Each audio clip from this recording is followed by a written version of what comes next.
Steve, let's move to the quarterbacks. And the thing that resonated with me that Ryan Day couldn't really get around, and I don't expect him to, he's going to have to get awfully creative. And that's, how do you give enough reps to all these quarterbacks when you got 5 of them who are in play?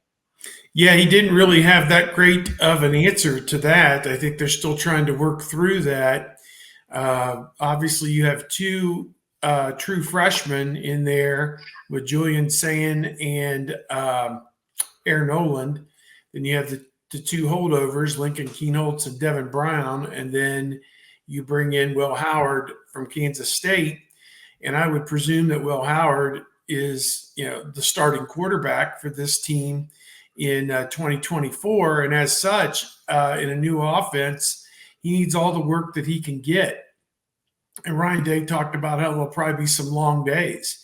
Maybe they'll have a few extra sessions in practice to get each of those quarterbacks as many reps as they can in 7-on-7 and in an 11-on-11, and do the best they can with it. I think if Howard is your guy, you've got to find a way to maximize his time working with the top receivers, the top running backs, the top tight ends, and the top offensive line. I think you've got to maximize that amount of time to give them the chance to be successful, or give him the best chance to be successful this coming season. So I know the games are a long way off, but again, it's a process, and it starts in the beginning of March when they have spring practice beginning. And again, in the fall, they have enough bodies that they can do 11-on-11 on 2 fields simultaneously. I'm not sure in the spring if they would have that ability to be able to do that or not. I guess they're going to be counting bodies to figure out. They'll have kickers lining up as extra defensive linemen maybe, or something to get to 11-on-11 on both fields. But they got to do something to replicate a game situation for as many of these quarterbacks as much as they can. And you got to find out what you have too. I mean, you've got to put these guys under the gun.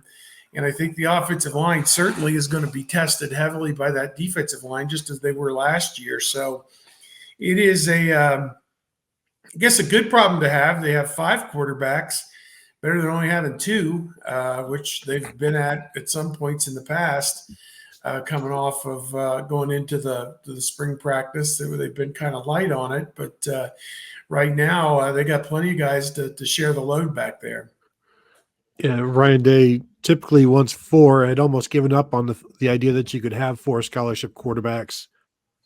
Just went through, and they've got 5 now. Who knows if they'll have 5 in October, but they, Steve mentioned they had 2 one year. That was 2021. They had 3 in 2017, and just through all of Ryan Day's time at Ohio State. 3 in 2017, 4 in 2018, 3 in 2019, 4 in 2020, 2 in 2021, 3 in 2022, and 4 last year. So of his first 7 years, he only hit his mark 4 times, because it's really darn difficult to recruit talented quarterbacks, keep them out of the portal, keep them from just leaving because they see only one guy can play. So to have 5 now, it's better than having 3 in April, that's for sure. And so they're in a good spot. In terms of Will Howard, when Day was asked about how his reps will be, the answer is basically the reps will be determined by what they want to get done each day. So I don't know if that's just, that's pretty a vanilla answer. But if they want to work more with him in the red zone, maybe he gets more reps that day than, say, Julian Sayin or whatever. I did hear on the call-in show as I was driving home, the Ryan Day radio show, Jim Lachey, co-host, asked him, would you be going to the split fields? And he didn't say they would, but said that spring is more for individual improvement.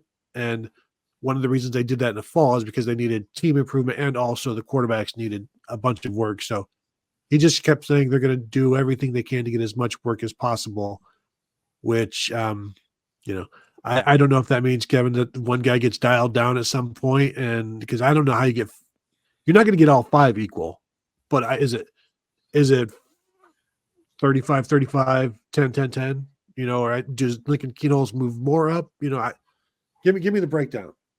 Yeah, I don't know what that breakdown is going to be. I see, people asking. Everybody wants to know who's going to be the first guy to leave. Are they going to lose two guys or whatever? I think in the order of probability, it's lose one, lose zero, lose two. I don't think that they would get themselves into that type of situation. I think, the people want to say, okay, well, Devin Brown and Lincoln Keenholz, since their clocks had already started, they're the ones who could leave.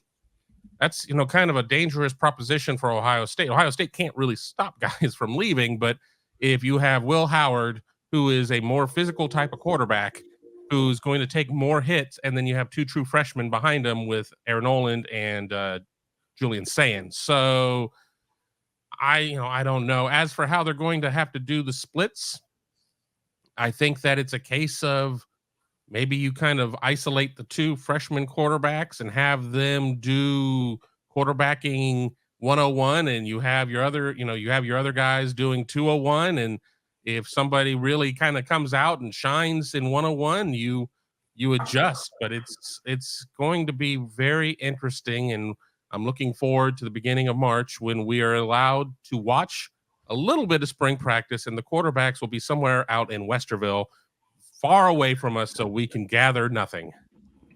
Do you guys think we'll have an opportunity for more coverage, more access this year just because of the attention and because it doesn't hurt the program? You do that, and then the expectations are, well, we need this all the time, and they never want to sit there. If we're talking about stick versus carrot, we're always getting the stick. Trust me, we're always getting the stick. I don't know what to think. I think they're trying to be media friendly with a lot of these interview sessions that they're doing, but whether that's going to translate to getting to watch actual football, I don't know. I'm a little skeptical.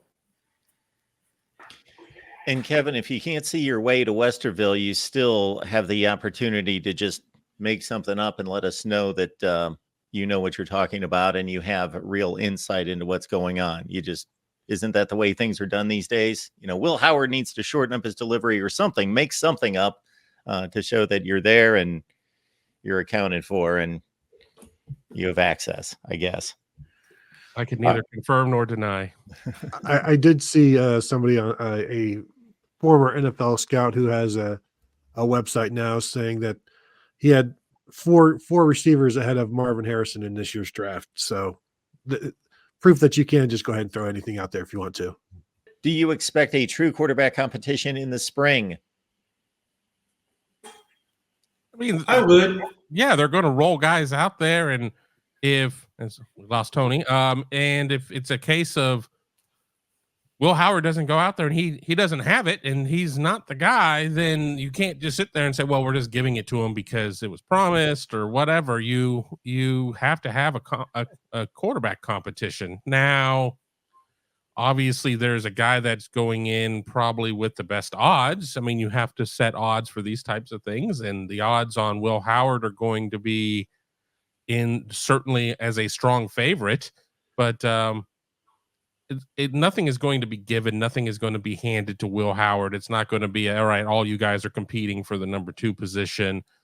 But, with that being said, this is going to be a quarterback competition where I think many of us kind of know what the outcome is going to be, at least for who the number 1 is. My biggest question is who's going to be the backup? Who's going to be number 2? Because I don't know if I have a good idea on that one yet. Yep.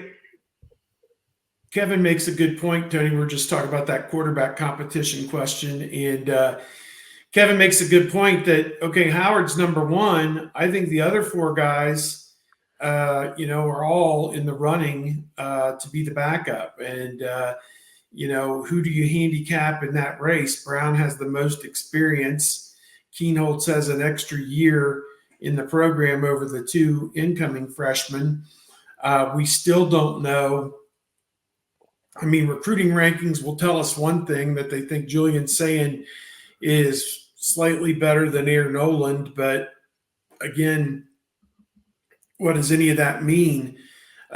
when you put them all on a field and there's people coming at you, who makes plays, who reads and reacts the best way and makes plays and puts your team in a winning position. And you don't know that until you put these people under duress this spring. And I'm not talking about getting them beat up or anything stupid like that. I'm just saying that quasi football is the only way that you're going to find that out. And, whatever passes for that in practice in the spring. And they're going to be watching every move that these guys make, everything they do off the field, everything they do to display leadership ability. Coach Day made a good comment that Will Howard came in and assimilated pretty well in the weight room and in the strength and conditioning workouts with Mickey Marotti and his staff, with the former linebacker who I can picture, 51. What is his Anthony name? Schlegel. Anthony Schlegel. I'm just having a real difficult time with names. I don't know if what's going on in my brain right now, but dementia, I'm 56 and dementia is going on 57, I think, next Tuesday. I think this is I'll be 56. I'm 55 now. I don't even know my age. 56. I'll be 56 next week. But Anthony Schlegel is helping out there, and Will Howard has come in right away and done a great job. So they've been watching these guys like a hawk, and they know who is for real and who isn't. And so far, the two young quarterbacks gotten pretty good high marks. But again, it steps up in the spring, then it steps up in the summer, and then it's real life in August when hurt, pain, agony, and blues, as you're going through preseason camp. So it's going to be an outstanding next 6 months to sort through that, the hot stove lid here in college football to figure out. I'm a Sand guy. Well, I'm a Keenholz guy. Well, I'm not a guy of any of these people because I haven't hardly seen any of them ever do anything with my own two eyes to know who can do what. It's all apples to oranges until you put them all in the same crucible. So that's what this spring will be about.